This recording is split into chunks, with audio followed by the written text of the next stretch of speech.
할렐루야. 그 찬양 예배 주님 앞에 나오신 여러분들 주님의 이름으로 환영합니다. 이제 우리 마음과 뜻과 정성을 다해서 하나님께 예배 드리겠습니다. 다 같이 기도하겠습니다.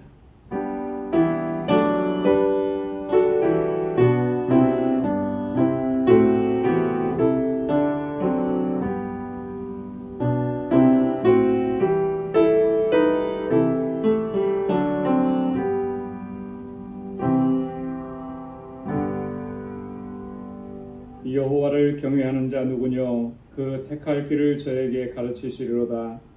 저의 영혼은 평안히 거하고 그 자손은 땅을 상속하리로다. 여호와의 친밀함이 경외하는 자에게 있으며 그 언약을 저희에게 보이시리로다. 내 눈이 항상 여호와를 앙망함은 내 발을 그물에서 벗어나게 하실 것임이로다. 아멘.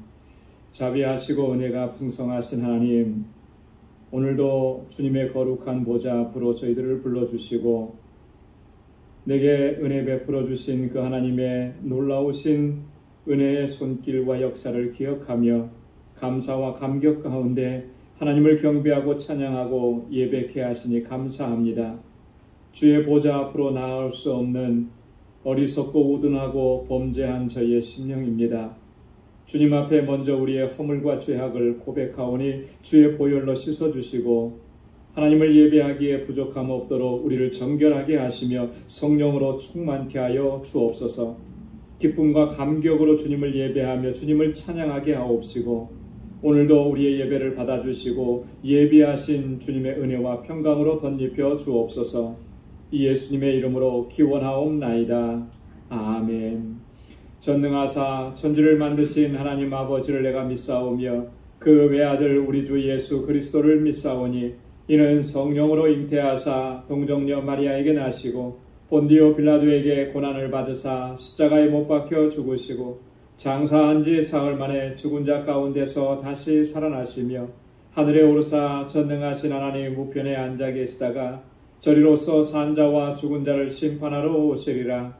성령을 믿사오며 거룩한 공예와 성도가 서로 교통하는 것과 죄를 사하여 주시는 것과 몸이 다시 사는 것과 영원히 사는 것을 믿사옵나이다. 아멘. 찬양으로 하나님께 영광 돌리겠습니다. 하나님은 너를 지키시는 자.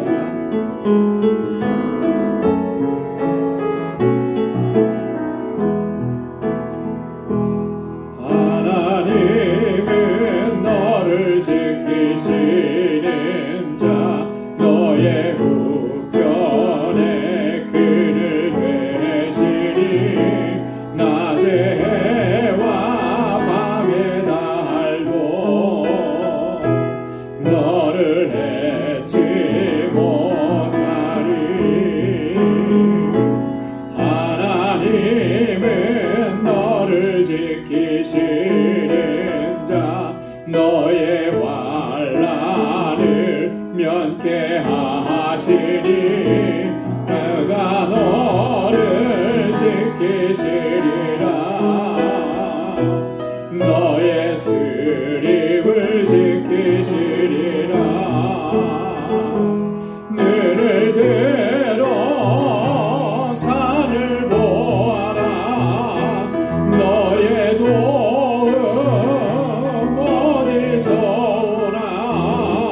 선지 지으신 너를 만드신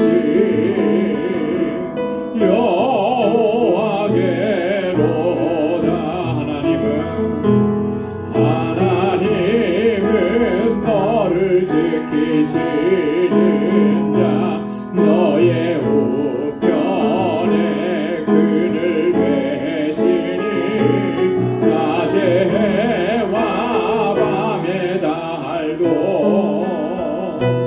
너를 해치 못하리. 하나님은 너를 지키시는 자 너의 환난을 면케 하시니 그가 너를 지키시리라. 너의 주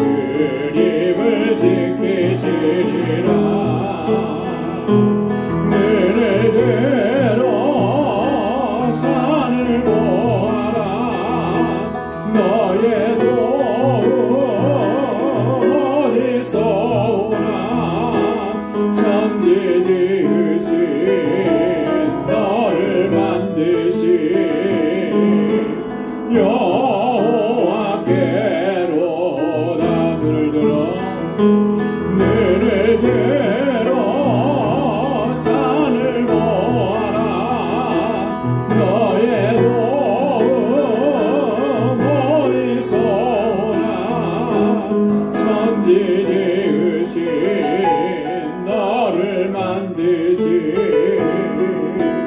여호와께로다. 천지 지으신 너를 만드신 여호와께로다.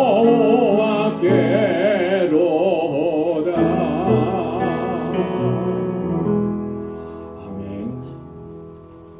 주 십자가를 지심으로 우리 박수하면서 찬양하겠습니다.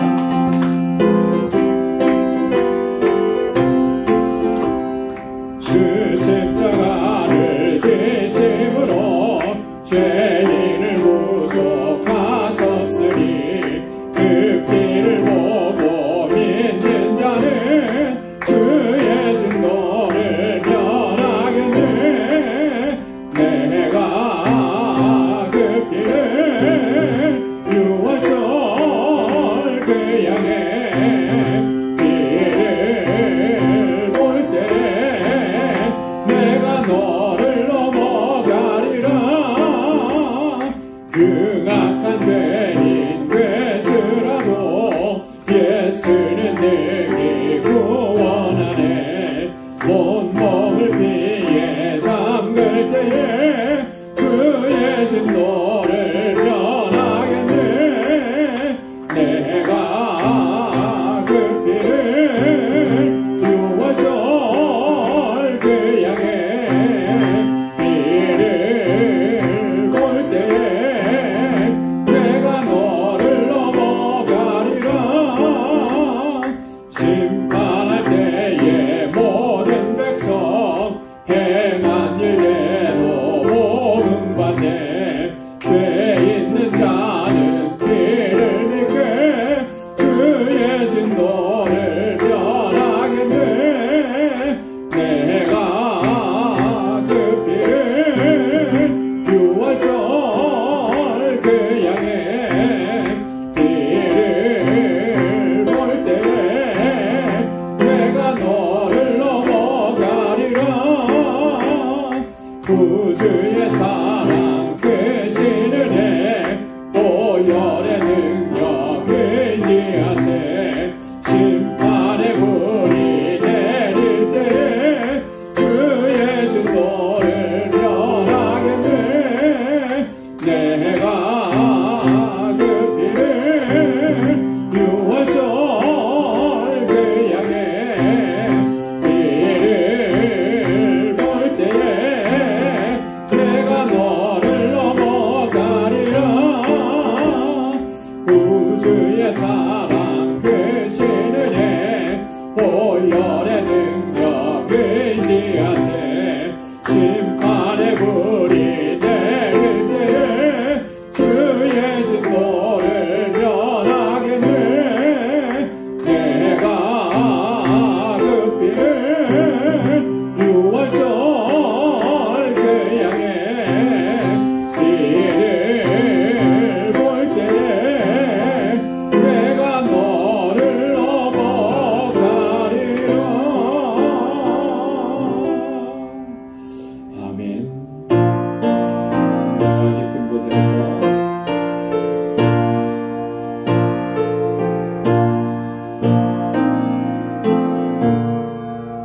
내가 깊은 곳에서 주께 불러하리니. 주여 나의 간구를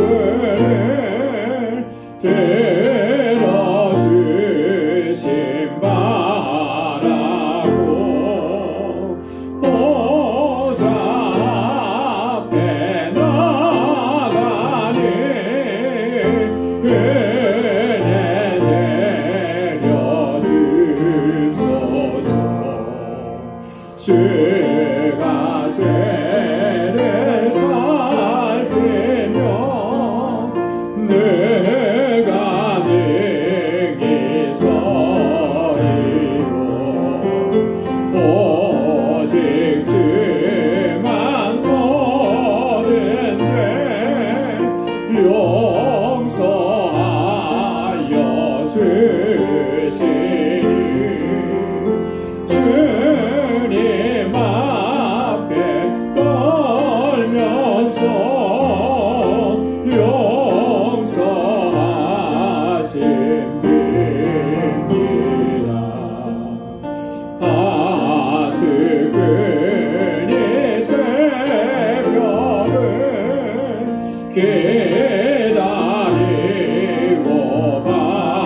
바라니 나의 영혼 주님만 간절하게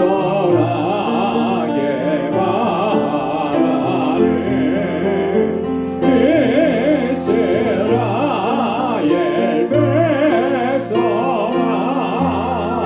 주를 바랄지어다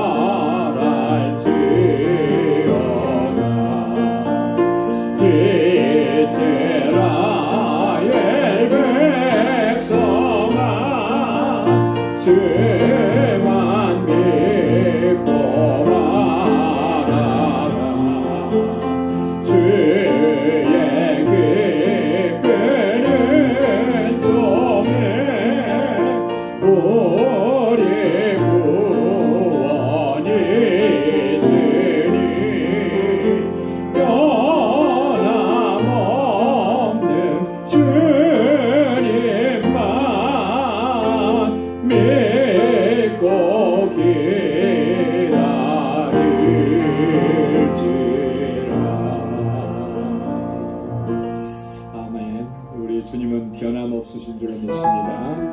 오늘 이 시간 다 같이 우리 마음을 같이 해서 통성으로 기도하겠습니다. 교회를 위해서 또 교회의 각 분야의 사역자들을 위해서 또 우리 교회에 주신 사명을 위해서 함께 기도해 주시고 우리 유스그룹과 EM 교사들 또 목회자 청빙하고 있습니다. 좋은 분 저들을 말씀으로 잘 양육할 수 있는 귀한 사역자 보내달라고 함께 기도하고 이번 토요일에 우리 선교 바자회에 있습니다. 하나님께서 은혜 주셔서 귀한 열매 풍성하게 맺혀지게 해달라고 또 우리 선교지를 위해서 또 알라메다 방주교회 방문하는 계획이 있습니다. 건축하는 일들을 위해서 함께 기도해 주시고 우리 선교사님들을 위해서 또 우리 교우들을 위해서 환우들을 위해서 또 우리 자녀손들을 위해서 또 이 시간 하나님 앞에 가지고 나온 우리 간절한 기도의 제목을 가지고 우리 통성으로 함께 기도하겠습니다. 은혜가 풍성하신 아버지 자비하신 하나님 참 고맙고 감사합니다. 저희들을 사랑하시다 날마다 은혜 가운데 거하게 하시고 매 순간 분초마다 하나님의 권능의 손길로 우리를 붙잡아 주시고 항상 선한 길로 인도해 주시니 하나님 감사합니다. 아버지 하나님 오늘도 주님 앞에 불러주셔서 이렇게 경배하고 찬양합니다. 예배합니다. 우리의 예배를 받아 주옵소서. 늘 주님 앞에 겸비함으로 섭니다. 긍휼과 자비를 베풀어 주옵소서. 은혜를 베풀어 주옵소서. 능력의 장중에 오늘도 붙들어 주시고 아버지의 영으로 충만케 하여 주시옵소서. 이 시간 저희들 마음을 같이 하고 뜻을 같이 하여 주님 세워주신 이 몸된 재단 우리 방주교회 믿음의 공동체를 위해서 기도합니다. 아버지 하나님 정말 주님께서 주신 사명 이 영혼 구원의 사명을 잘 감당하는 우리 믿음의 공동체 되게 하시고 증인의 공동체 되게 하여 주시옵소서. 이 땅에 세우신 하나님의 뜻을 온전히 감당하게 하시고 이 세상을 향해서 구원의 방주가 되며 진리의 등대가 되게 하시고 예수 그리스도의 아버지 하나님의 사랑과 복음을 전하게 부족함이 없게 하시고 아버지 하나님 정말 주님께서 찾으시는 영혼들로 날마다 차고 넘치는 귀한 믿음의 공동체가 되게 하옵시고 아름다운 사랑의 공동체가 되도록 역사하여 주옵소서. 특별히 아버지 하나님 기름 부어 세우신 주의 종들과 각 분야마다 세워주신 귀한 일꾼들에게 능력과 권능을 덧입혀 주시고 존재나 주님 앞에 충성을 다하고 헌신하게 하시고 그 귀한 섬김을 통하여서 우리 모든 지체들이 아름답게 세워져 가고 아버지 하나님께서 기뻐하시는 귀한 믿음의 공동체가 되게 하여 주시옵소서. 아버지 하나님 이곳에서 자라나는 우리 어린 심령들과 학생들 청년들 붙잡아 주시고 저들이 정말 하나님 잘 경외하고 믿음 안에 살아 이 세대의 다윗과 같이 귀하게 쓰임받는 하나님의 일꾼들이 되게 하여 주옵소서. 저들을 위해서 수고하는 모든 교사들에게 은혜와 능력을 더하여 주옵시고 우리 예배 사역자 청빙하고 있습니다. 하나님 예비하신 종을 속히 보내어 주옵소서. 아버지 하나님 우리 사랑하는 교우들을 위해서 기도합니다. 육신의 연약함과 아버지 고통과 질고로 인해서 늘 눈물로 하나님 앞에 호소하는 귀한 종들을 기억하여 주시고 주님의 긍휼을 베푸시고 자비를 베풀어 주옵소서. 치유의 은혜를 허락하여 주시고 회복의 은혜를 허락하여 주옵소서. 아버지 하나님 세상의 광야와 같은 삶을 살지라도 아버지 우리는 눈을 들어 하나님을 바라보게 하시고 소망의 주님을 바라볼 수 있게 하시고 믿음으로 살아낼 수 있도록 도와주옵소서. 아버지 하나님 영적인 전쟁과 싸움에서 승리하도록 하나님의 전신갑주로 우리를 무장시켜 주옵소서. 아버지 하나님 이번 11일 토요일에 있는 아버지 하나님 선교마자회 하나님 은혜 베풀어 주시고 이 일을 위해서 수고하는 모든 손길들을 하나님 은혜 베푸시고 권능으로 함께 하시고 주의 복으로 가득히 채워 주옵소서. 아름다운 열매가 풍성하게 맺혀져서 정말 알라메다 방주교회를 아름답게 세워가는 기회에 아름답게 쓰임받도록 도와주옵시고 아버지 하나님 알라메다 방주교회 방문하는 모든 일정과 건축하는 모든 과정들을 하나님께서 친히 처음부터 마지막까지 주장하여 주셔서 부족함이 없게 하시고 그 지역의 영혼들을 주님 앞으로 인도하는 아름다운 아버지 구원의 방주가 세워져 가도록 도와주시고 우리 선교사님과 모든 사역자들 위해 함께하여 주옵소서. 세계 곳곳에서 주의 복음을 전하는 상승의 종들을 붙잡아 주시고 능력으로 함께하시고 귀한 역사 이루어 주옵소서. 아버지 하나님 오늘도 주님 앞에 간절한 기도의 제목을 가지고 나와서 아버지 하나님 심령이 주님 앞에 부르짖고 기도합니다. 사랑하는 주의 종들의 그 부르짖음을 받아 주의 선하신 응답을 허락해 주옵소서. 매일매일의 삶이 항상 주님의 역사하심과 주님의 그 크신 사랑과 은혜를 목도하고 경험하고 체험하는 삶이 되도록 도와주옵소서. 아버지 하나님 오늘도 주님 앞에 주의 말씀 앞에 세워주심을 감사합니다. 하나님의 말씀으로 우리를 새롭게 하여 주시고 우리의 마음밭이 하나님 잘 기경된 옥토와 같게 하시고 하나님의 귀한 말씀으로 인해 세임을 얻는 복된 시간이 되도록 인도하여 주옵소서. 모든 것 감사합니다. 예수님의 이름으로 간절히 기도드리옵나이다. 아멘. 할렐루야. 귀한 응답 허락해 주실 줄로 믿습니다. 오늘 함께 묵상할 하나님 말씀은 로마서 제13장 8절에서부터 14절까지 말씀입니다. 로마서 제13장 8절부터 마지막 절까지 한 절씩 교독하도록 하겠습니다. 피차 사랑의 빛 외에는 아무에게든지 아무 빛도 지지 말라. 남을 사랑하는 자는 율법을 다 이루었느니라.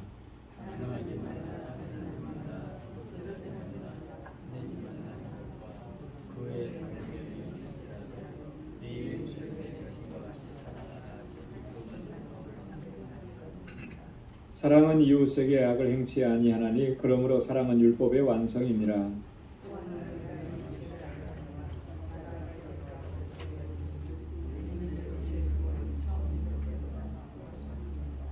밤이 깊고 낮이 가까웠으니 그러므로 우리가 어두움의 일을 벗고 빛의 갑옷을 입자.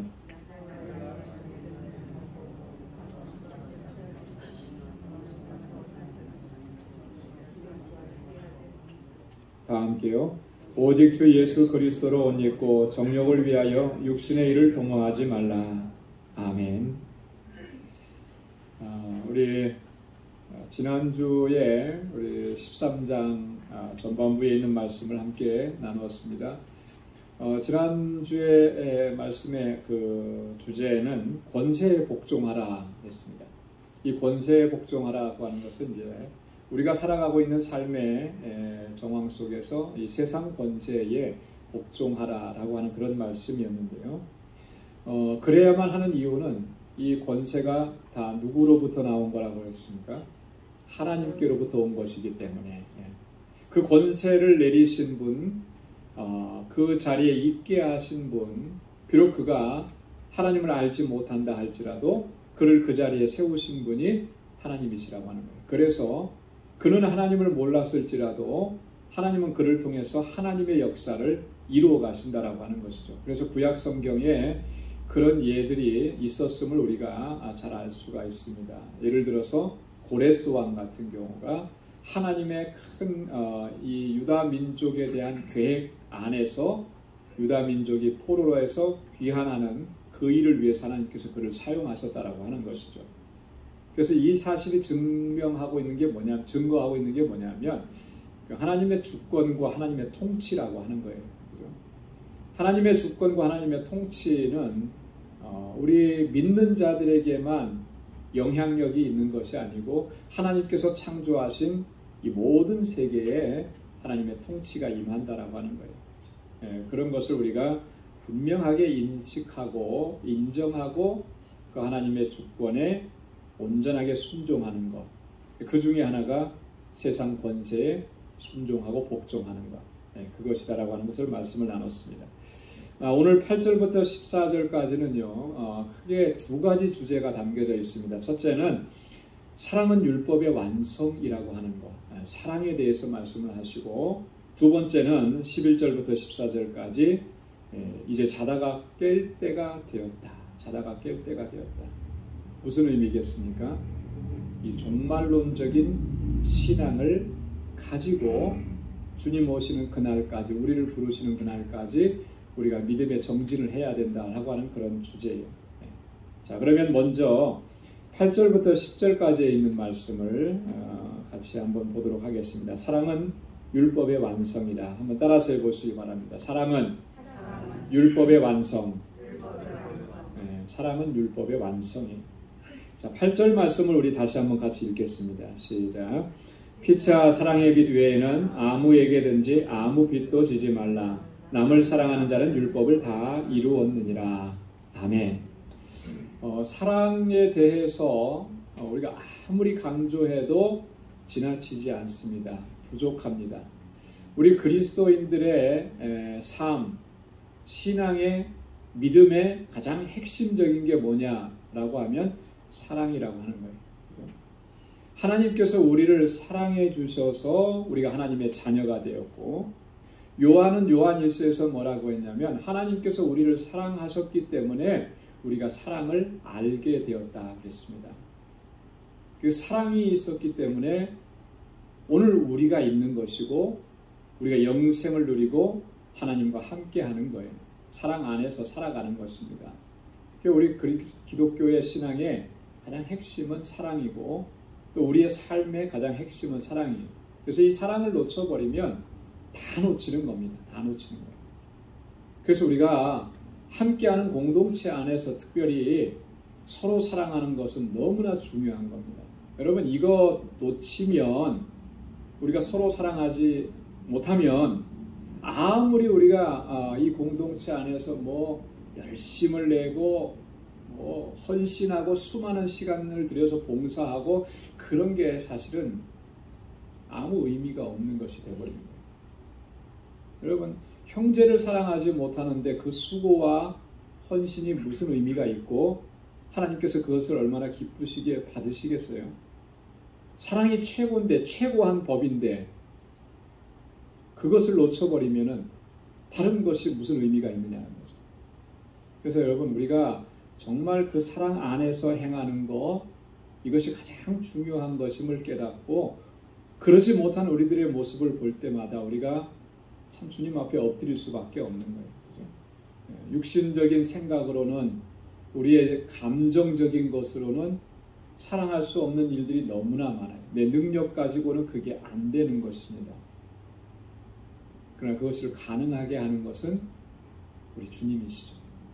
주님의 사랑이 나를 완전히 사로잡으면 사랑 안에서 행할 수 있는 능력이 내게서 나오는 것이 아니라 주님께서 주시는 능력으로 감당할 수 있게 되는 것입니다. 피차의 사랑의 빛 외에는 아무에게든지 아무 빛도 지지 말라. 사랑의 빛 외에는 아무 빛도 지지 말라.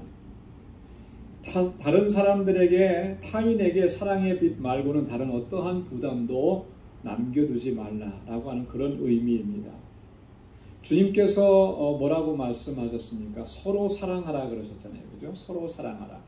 서로 사랑하라라고 하는 그런 의미입니다. 다른 것으로 부담을 남겨주지 말.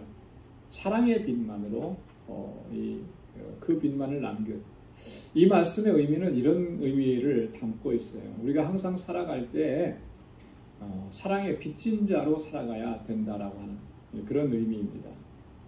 빚을 갚는 심정이어야 한다라고 하는 거죠. 여러분, 우리가 누구나 다 사랑의 빚진 자지, 사랑의 빚을 지지 않은 사람이 아무도 없을 겁니다. 다 그 사랑을 입고 오늘 우리가 이렇게 살아가는 겁니다. 나는 잊어버렸을지 몰라도, 근데 그것을 기억하는 사람이 정말 하나님 앞에서 하나님의 기쁨이 되는 삶을 살아갈 수가 있는 거예요. 지금 저희 그 신학교 동기 동창인 친구 목사님이 뉴욕을 방문 중이고 이번 돌아오는 주일에 저희 교회에서 말씀을 또 전해 주실 김광선 목사님이라. 서울에서 그 마천 세계로교회, 옛날에는 마천 중앙교회라고 그랬는데 거기에서 좀 담임 목회를 하고 있어요. 이번에 참 졸업하고 목사 안수를 같이 받았는데 같은 교회에서 그리고 나서는 못 봤어요. 거의 한 20여 년 만에. 그리고 나서 이제 그분은 영국으로 유학을 갔고 그래서 10년 동안 공부를 했어요. 이번에 이제 만나서 이런저런 얘기를 많이 듣는데 그 10년 동안 영국에서 유학을 하는 동안에 그 교회에서 끊임없이 후원을 다 해주셨대요. 정말 한결같이 후원을 해주셨어요. 그래서 이 공부를 잘 마칠 수가 있었다. 공부가 끝나고 나서 학위 마지막 논문 쓰고 나니까 그 목사님께서 연락을 주셔서 어디 갈 데 있냐, 아직 정해진 데 없다 그러니까 우리 교회로 와라, 좀 쉬어라 그러더래요. 그러더니 조금 지나더니 당회에서 결정했다고 목사님을 후임으로 결정했다. 청빙하고 뭐 이런 것도 없어요. 너무나 깜짝 놀랐다는 거예요. 그래서 그 청빙 후임으로 결정했다는 말씀을 감사하게 받았대요. 그리고 나서 정말 약속한 대로 후임이 되신 거예요. 그런데 이 원로 목사님하고 이 담임 목사님하고 우리 친구 목사님하고 관계를 들어보니까 너무나 관계가 좋은 거예요. 제가 지금까지 원로 목사님과 후임 담임 목사님과의 관계에 대해서 들어본 그런 이야기 중에 이런 관계를 제가 들어본 적이 없을 정도로 그렇게 너무 관계가 좋아요. 이번에 미국의 아틀란타로 왔다가 이쪽으로 오는데 그 아틀란타로 온 이유도 뭐냐면 원로 목사님이 80세 생신이래요. 아드님이 아틀란타에서 목회를 하신대요. 그 원로 목사님이 담임 목사님 보고 고생했으니까 나랑 같이 이번에 쉬러 가자. 그래서 같이 오신 거예요. 괜찮죠? 자, 근데 중요한 건 뭐냐면 이 친구 목사님이 그런 거예요.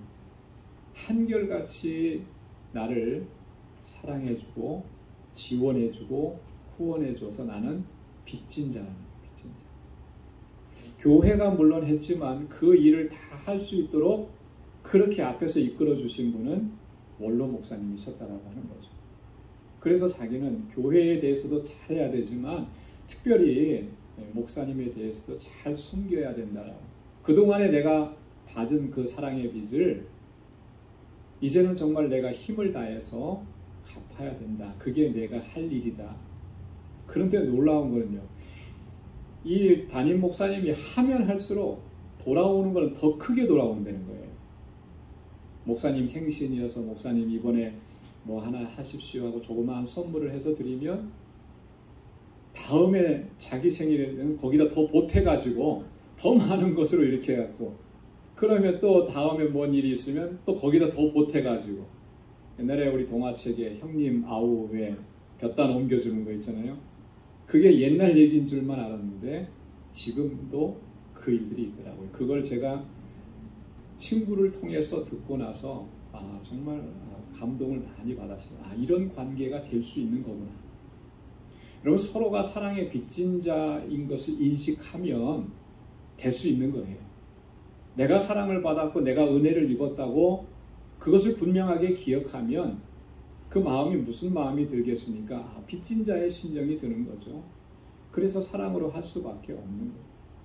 여러분 우리 신앙 공동체 안에서 우리 모두가 서로에 대해서 그와 같은 빚진 자의 심정으로 서로를 섬기고 사랑하는 우리 방주 공동체가 될 수 있기를 주님의 이름으로 축원합니다. 남을 사랑하는 자는 율법을 다 이루었다 그렇게 말씀합니다. 다른 사람을 사랑하는 사람은 이미 다 그는 율법을 이룬 사람이라는 거예요. 자, 10절 말씀에 보면 사랑은 율법의 완성이라고 했잖아요. 그 의미와 같은 거예요. 무슨 의미입니까? 율법의 근본은 사랑이라고 하는 거죠. 사랑이에요. 십계명은 크게 두 부분으로 나눠진다 그랬죠. 제1계명에서 4계명. 이 계명들은 뭐예요? 하나님께 대한 계명이에요. 자, 그 다음에 5계명에서 10계명. 이것은 이웃과의 관계에서 계명입니다. 그런데 이 계명이라고 하는 것은 다른 말로 뭐냐면 예수님은 그것을 해석해 주실 때 사랑이라 그랬어요. 그래서 제1계명에서 4계명은 하나님께 대한 사랑. 그래서 하나님을 어떻게 사랑하라 그랬습니까? 내 마음을 다하고 힘을 다하고 뜻을 다해서 목숨을 다해서 하나님 사랑하라. 자, 이웃에 대해서는 어떻게 하라 그랬습니까? 내 몸과 같이, 자기를 사랑한 것과 같이 그렇게 사랑하라. 그러니까 계명은 사랑이에요. 사랑. 율법은 사랑이라고 하는 거죠. 그래서 여기서 율법을 다 이루었느니라 했을 때 이 율법을 다 이루었다라고 하는 그 말은, 여러분 10계명의 5계명에서부터 10계명까지 이웃 사랑에 대한 계명, 그것을 잘 지키고 있다라고 하는 것을 의미하는 거죠. 자, 9절 말씀에 보면 그 이웃 사랑에 대한 계명이 다 뭐라 그랬습니까? 9절 말씀도 한번 읽어보겠습니다. 시작. 간음하지 말라, 살인하지 말라, 도적질하지 말라, 탐내지 말라 한 것과 그 외에 다른 계명이 있을지라도 내 이웃을 내 자신과 같이 사랑하라 하신 그 말씀 가운데 다 들었느니라. 이 모든 계명은 서로 사랑하라, 내 자신과 같이 사랑하라 하는 그 말씀 안에 다 들어있는 것이다라고 하는 거예요. 간음하지 말라. 몇 계명이죠? 제 6계명 아니에요? 거기 다 써놨잖아요. 제가 가로쳐서 6 써놨죠. 자, 살인하지 말라 몇 계명이에요? 7계명. 도적질하지 말라 8계명.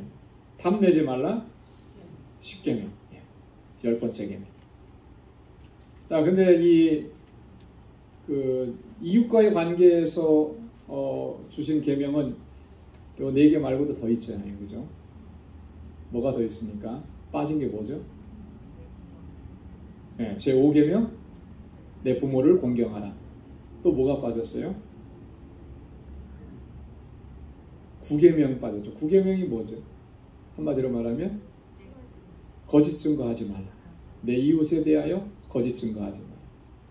여러분 이 계명들이 다 뭐예요? 내 이웃을 사랑하라라고 하는 거예요. 사랑.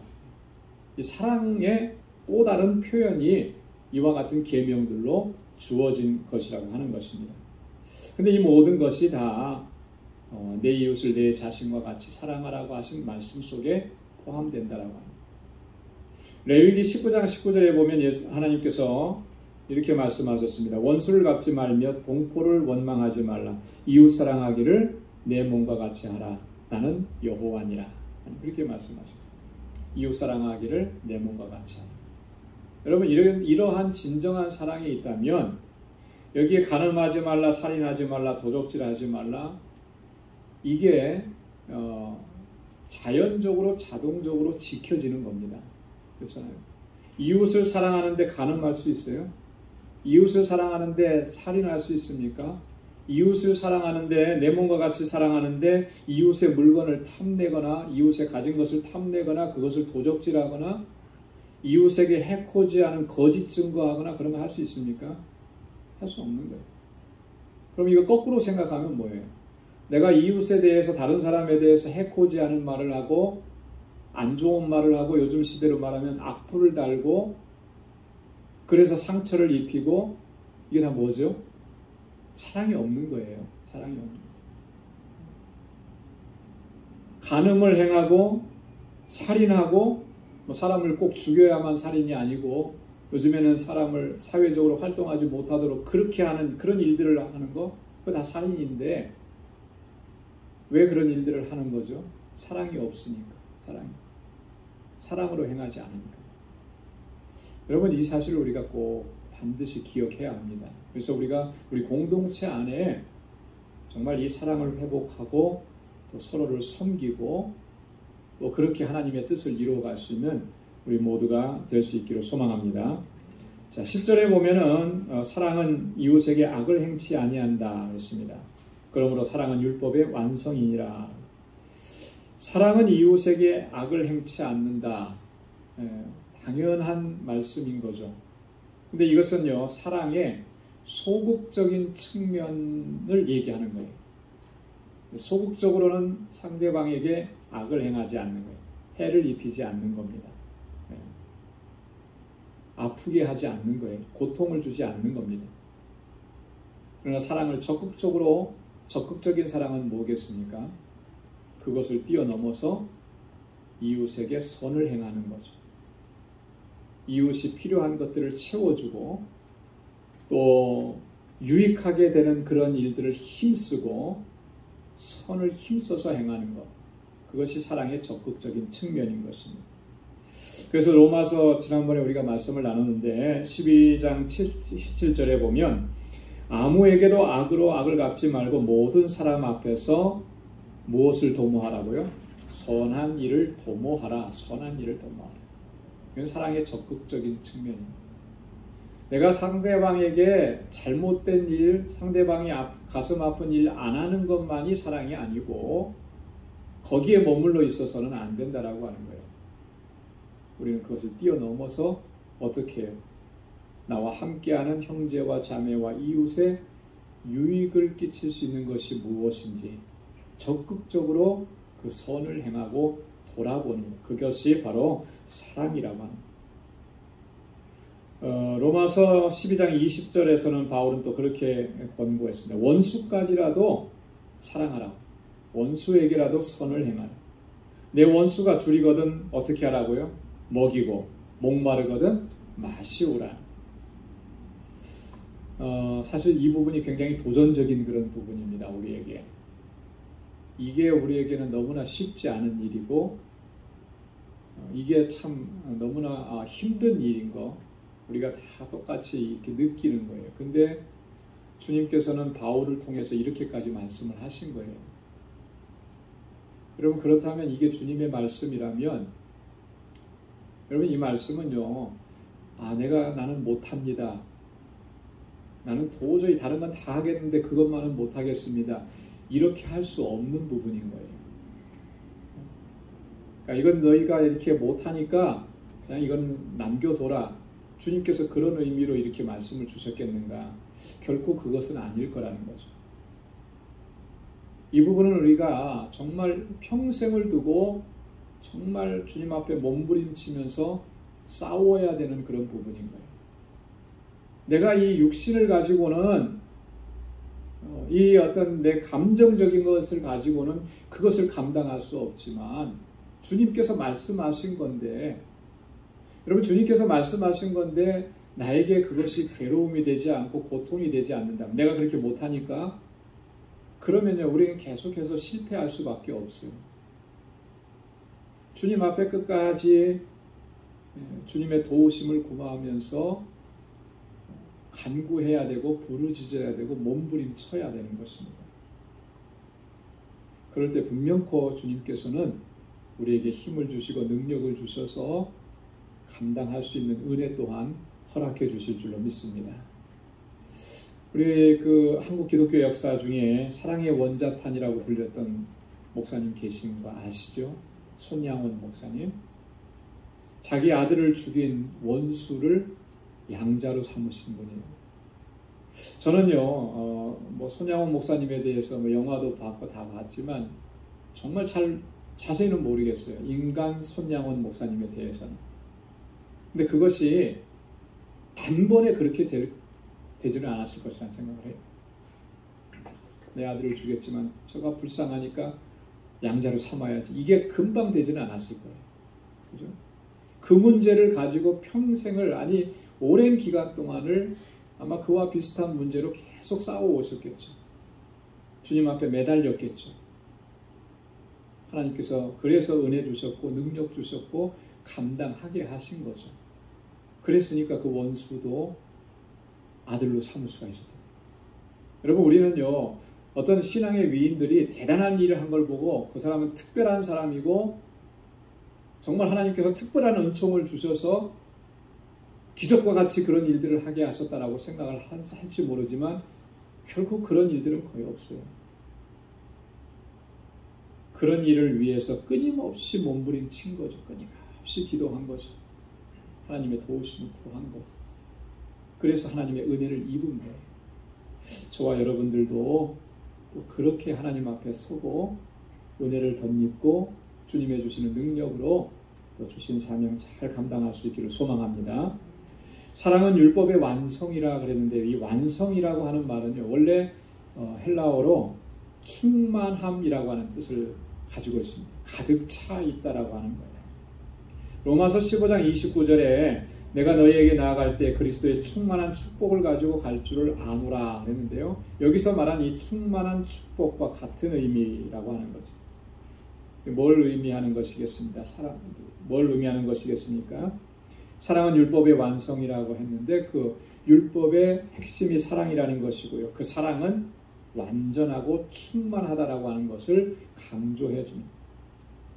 여러분, 이 사랑은 앞에서도 말씀을 드렸지만 주님께서 주신 이 율법의 목적은 우리를 사랑하시기 때문이라고 했어요. 그죠? 이 율법을 주시고 계명을 주신 것은 우리에게 어떤 힘들고 어려운 일들을 짐을 부과시켜 주시려고 주신 것이 아니라 우리를 너무나 사랑하시기 때문에 이런 율법을 허락해 주셨다라고 하는 거. 마치 이런 것과 비유해 볼 수가 있을 것 같아요. 여러분, 자녀들 우리 어렸을 때 자녀들은 부모님이 한 말을 듣고 그것만 기억을 하는 것 같은데 사실 부모로서 자녀들을 양육할 때 대부분 보면 하라, 하지 마라. 정말 지겹도록 얘기하죠. 그죠? 이거 해야 된다, 이거 해라, 이걸 하지 마라, 하지 마라. 왜 자녀들에게 그렇게까지 얘기를 합니까? 지겹도록. 자녀들은 지겹다고 그러는데 왜 그렇게까지 얘기했죠? 자녀들을 사랑하니까 그런 거예요. 그죠? 왜요? 잘 돼야 되니까. 바르게, 건강하게 바른 길로 가야 되니까. 여러분, 그렇게 가르쳐 주지 않고 그렇게 반복하지 않으면 어떻게 되겠어요? 자기 멋대로, 자기 마음대로, 그냥 자기 생각대로만 가면 제대로 가면은 다행일 텐데 그럴 확률이 거의 없다라고 하는 거예요. 나중에 가서 후회하면 그때는 이미 늦어버린다라고 하는 거죠. 그걸 인생의 경험을 통해서 경험했고 알기 때문에 자녀들에게 그렇게 얘기하는 거죠. 그만큼 자녀를 사랑하기 때문에. 근데 어렸을 때는 그게 사랑이라는 걸 잘 몰라요. 그죠? 그런데 나중에 내가 내 자녀를 키울 때 우리는 나의 부모님이 나에게 그렇게 하셨던 것이 사랑이었구나 라고 하는 것을 그때서 이제 깨닫는 거죠. 하나님께서 우리에게 계명을 주신 것도 마찬가지라고 하는 거예요. 그래서 하나님께서 왜 계명을 주셨는가? 우리를 사랑하기 때문에. 하나님의 은혜 가운데 살아가게 하시려고. 하나님의 평강과 축복 가운데 살아가게 하시려고. 그렇게 우리에게 계명을 주시고 그래서 우리를 완전한 하나님의 백성으로 살아가도록 그렇게 인도하신다라고 하는 것입니다.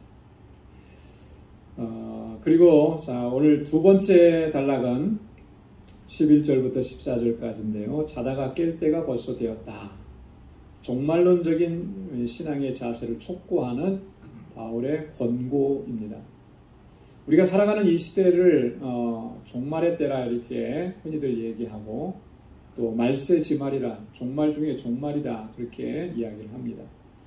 그런데 얘기는 그렇게 하는데 과연 우리가 종말론적인 신앙을 가지고 정말 지금 신앙생활을 하고 있는가라고 하는 부분은 상당히 의심스러운 거죠.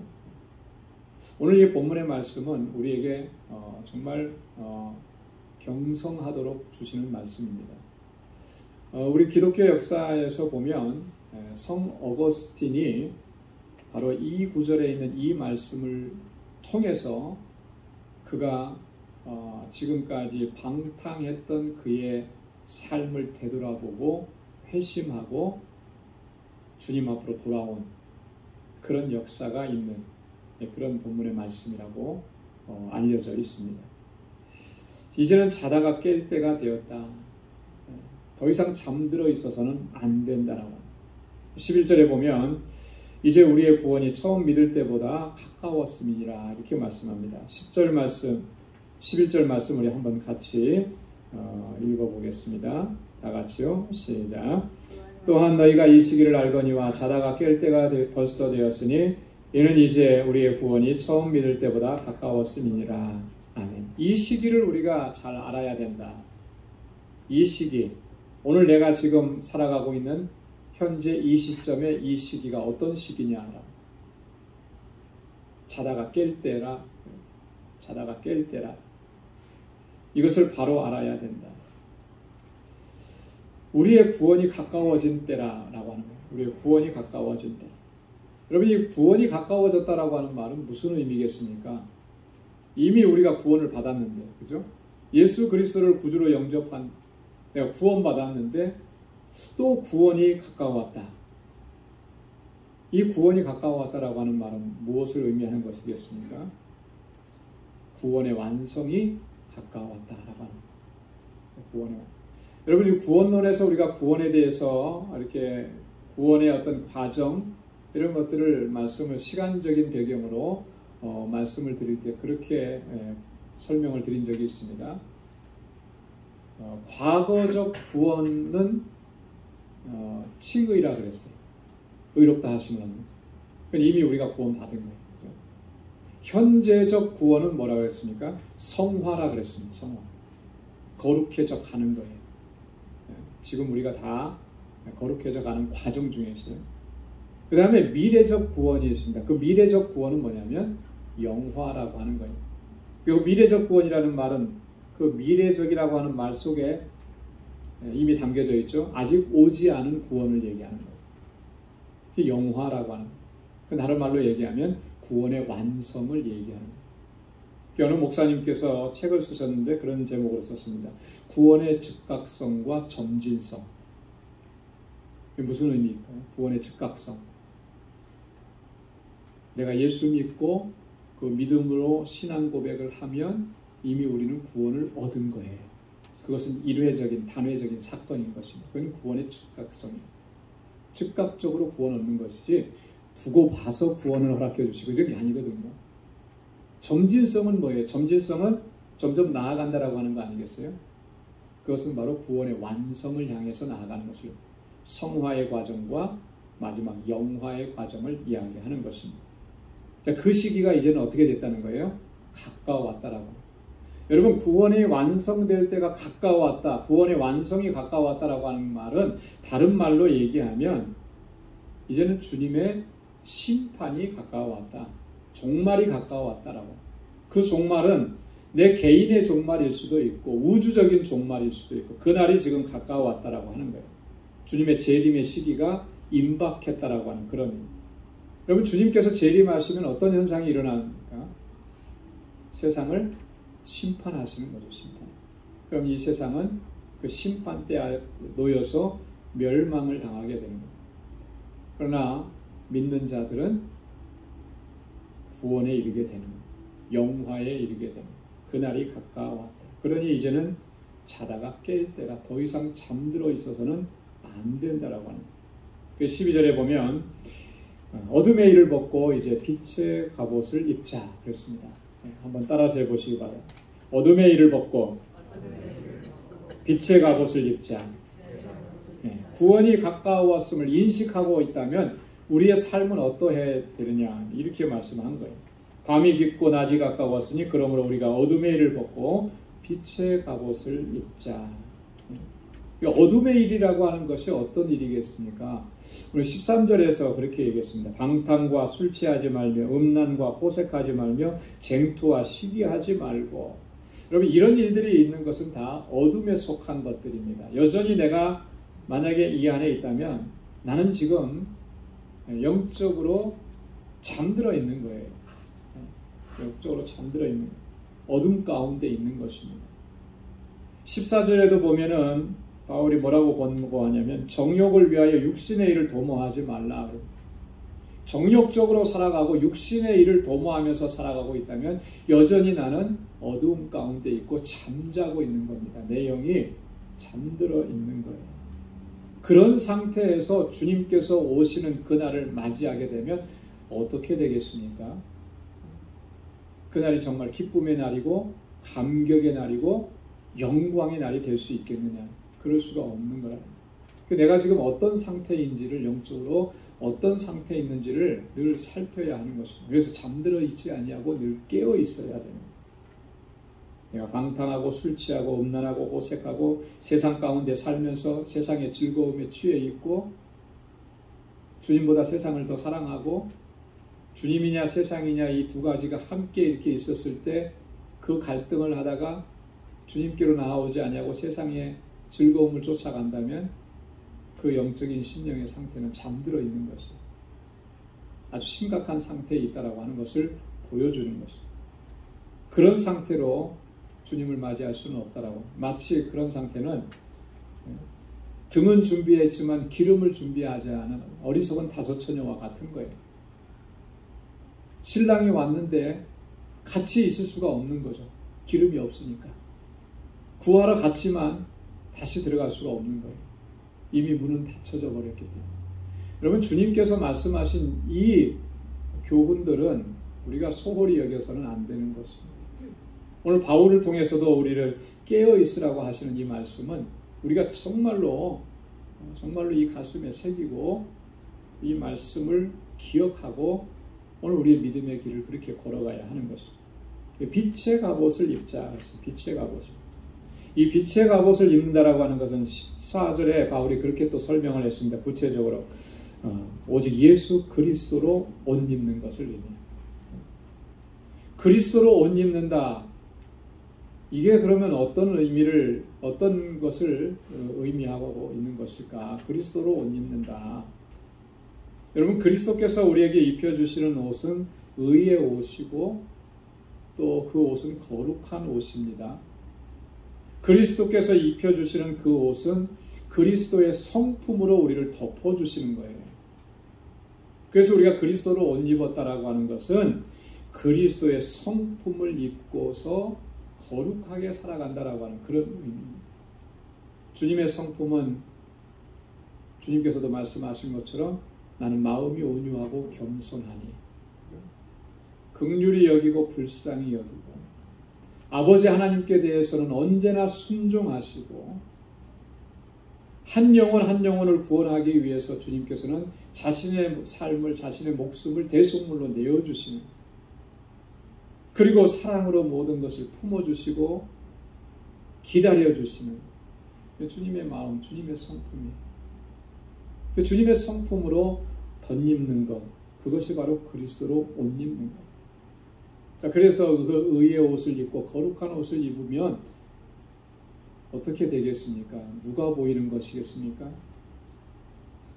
인간, 내가 보이는 것이 아니라 주님이 보이는 것이죠. 주님이 나타나고 주님의 향기가 드러나게 되옵니다. 그것을 말씀하는 것입니다. 갈라디아서 3장 27절에 누구든지 그리스도와 합하여 세례를 받은 자는 그리스도로 옷 입었느니라. 그러면 그리스도와 합하여 세례를 받았다. 그리스도와 함께 죽고 그리스도와 함께 다시 산 사람들, 그 사람은 그리스도로 옷 입은 사람들이다. 에베소서 5장 8절로 9절에 너희가 전에는 어두움이더니 이제는 주 안에서 빛이라. 빛의 자녀들처럼 행하라. 빛의 열매는 모든 착함과 의로움과 진실함에 있느니라. 여러분, 빛에 거하면 빛의 열매가 맺혀지게끔 되어 있습니다. 여러분, 유실수 나무를 심으면 그걸 잘 가꾸면 나중에 어떻게 돼요? 나중에 열매를 맺게 되어 있어요. 저희 그 옆에 그 잔디밭 옆에 한쪽에 무화과 나무가 작년에 심겨졌는데 죽는 것 같더니 살아났어요. 기적적으로. 올해는 이파리가 더 많이 났더라고요. 건강하게 잘 자라고 있는 것 같아서 기대가 됩니다. 조만간에 열매도 맺히겠구나. 그죠? 열매도 맺히겠구나. 그런 거예요. 사과나무를 심으면 사과 열매를 딸 수 있는 거죠. 그리스도로 옷 입으면 그리스도를 통한 열매가 맺혀지게끔 되어 있습니다. 그것이 바로 빛의 열매라 그랬고, 오늘 바울은 에베소서 5장 8절 9절에 그 빛의 열매는 착함과 의로움과 진실함이다. 데살로니가전서 5장 8절에도 보면 우리는 낮에 속하였으니 근신하여 믿음과 사랑의 흉패를 붙이고 구원의 소망의 투구를 쓰자. 이겁니다. 그것이 바로 그리스도로 옷 입는 빛의 옷을, 빛의 갑옷을 입는 거죠. 13절에서는 또 그렇게 권고합니다. 낮에와 같이 단정히 행하라. 단정히 행하라. 방탕과 술 취하지 말며 음란과 호색하지 말고 쟁투와 시기하지 말고 단정하게 행하라. 여러분, 밤에 다닐 때는 어때요? 대충 입고 나가도 괜찮아요. 사람들이 잘 안 보이니까. 낮에는 어떻습니까? 대충 입고 뭐 이렇게 하고 다니면 금방 눈에 띄죠. 그래서 창피해서 그렇게 못 다니잖아요. 그것도 무릅쓰고 다니시는 분도 계시겠지만, 그래서 옷매문새도 다해요. 요즘에 제 거울을 자주 봅니다. 왜냐하면 얼굴에 뭐가 묻은 게 있는 거 아닌가. 이게 거울을 안 보면 꼭 이게 실수하게 돼 있어요. 얼굴에 뭐 묻었는데도 모르고 그냥 나가는 경우도 생기고. 그러면 나중에 와서 보면 얼마나 창피한지 모르고. 낮에 나갈 때는 정말 단정하게 나가요. 우리는 낮에 속한 사람들이에요. 그리스도인들의 단정함이라고 하는 건 뭐겠습니까? 그리스도인의 단정함. 옷을 잘 입는 거겠어요? 아니죠. 오늘 바울이 얘기했잖아요. 빛의 갑옷을 입는 거예요. 그리스도로 옷 입은 사람들이에요. 그리스도께서 입혀주신 그 의의 옷, 그 거룩함의 옷을 입고 나아가는 것이죠. 성도는 이 어두움의 세상 가운데 살고 있지만 우리는 항상 낮에 속한 자임을 기억해야 하는 것입니다. 그래서 함부로 해서도 안 되는 거예요. 술 취하고 방탕하고 음란하고 호색하고 세상 사람들이 즐기는 그런 모습 아무렇지 않게 그거 즐기다가 주일날만 되면 교회 와서 거룩한 모습으로 예배드리고, 여러분 그거는요 하나님을 속이려고 하는, 기만하려고 하는 겁니다. 아니에요. 오늘 교회 안에서도 거룩한 모습으로 하나님을 예배했다면 나의 삶의 현장 속에서도 그 모습이 이어져야 되는 것입니다. 이어질 수밖에 없는 거예요. 오늘 하나님 앞에 예배드리는 모습이 진정한 모습이었다면 그것을 얘기하는 것입니다. 예수 그리스도로 옷 입고 정욕을 위하여 육신의 일을 도모하지 말라. 마지막에 바울이 그렇게 권고합니다. 여러분 정욕을 위해서, 이 정욕을 위해서 육신의 일을 도모한다. 이 말은 무슨 말이겠습니까? 한마디로 얘기하면 이런 거예요. 정욕적이다라고 하는 것은요, 영어 성경에는 보니까 sinful desire라고 했습니다. sinful desire. 자기 자신의 유익이에요. 자기의 즐거움, 자기의 쾌락을 위해서 욕망을 가지고 야망을 가지고 내 출세만을 위해서 그것을 쫓아가는 것, 그것을 얘기하는 것입니다. 여러분 우리가 육신적으로 갖는 그런 생각들은요 하나님 앞에 드려질 수가 없는 거예요. 하나님 앞에 제물로 올릴 수가 없는 것입니다. 육신의 생각들은. 거룩한 하나님의 백성으로 하나님의 주시는 은혜로 성령의 충만함으로 드려지는 것, 그것이 하나님께서 받으시는 것들이 되는 거죠.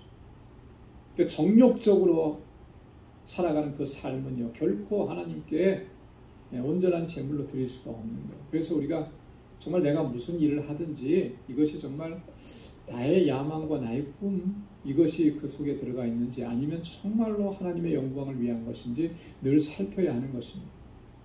목회를 하면서도 그것이 내 야망이 될 수가 있는 거예요. 선교를 하면서도 그것이 우리의 야망이 될 수가 있는 거예요. 그러면요 그것은 하나님 앞에 산 제물로 바쳐질 수가 없는 거죠. 하나님 받으시지 않는 것이죠. 왜요? 그것은 정욕을 위해서. 여러분 주님의 일을 하면서도 이 정욕적으로 하는 일들이 얼마나 많은지 모릅니다. 그 속에 내 의도, 내 의지, 내 야망, 내가 이루고자 하는 내 꿈, 이런 게 들어가 있으면 다 정욕적인 것이다. 육신의 일을 도모하지 말라 하겠습니다. 여러분 오직 하나님께서 기뻐 받으시는, 그래서 우리의 삶의 모든 부분들이 거룩한 산 제사가 되기를 힘쓰는 우리 모두가 될 수 있기를 소망합니다. 주님께서 다시 오실 날이 얼마 남지 않았습니다. 바로 이 순간이 될 수도 있고 언제일지 아무도 몰라요. 낮에와 같이 우리가 단정히 행하고 하나님께서 우리에게 거룩하게 하신 것을 힘써 지켜나가 구원의 완성에 이를 때까지 오직 주님만 바라보고 믿음으로 살아가는 우리 모두가 될 수 있기를 주님의 이름으로 축원합니다. 기도하겠습니다. 하나님 아버지 감사합니다. 오늘 이 저녁에도 저희들을 사랑하셔서 하나님 주의 말씀을 듣게 하시고 또 우리에게 들려주신 이 하나님의 말씀이 우리의 심령을 깨우쳐 주시고 우리의 실존을 보게 하시고 하나님 앞에 다시 바르게 설 수 있도록 은혜 주심을 감사합니다. 하나님 육신을 쫓아 살았던 정욕적인 삶을 이제는 다 버리게 하여 주옵시고 주님의 입혀주신 이 의의 옷, 거룩함의 옷을 입고 하나님의 영광을 위해서 주님의 뜻 안에서 살아가는 저희들이 되도록 도와주옵소서. 그리하여서 주님 앞에 섰을 때 부끄러움 없이 설 수 있게 하시고 영광의 주님을 기쁨으로 맞이할 수 있도록 우리에게 은총을 더하여 주옵소서. 우리 방주의 권석들 한 분 한 분이 그 삶의 현장에서 그리스도의 아름다운 향기로 드러나는 복된 삶이 되도록 인도해 주옵소서.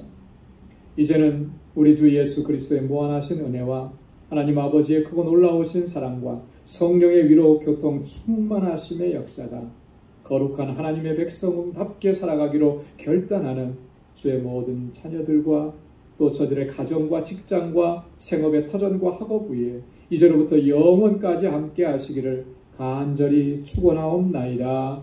아멘.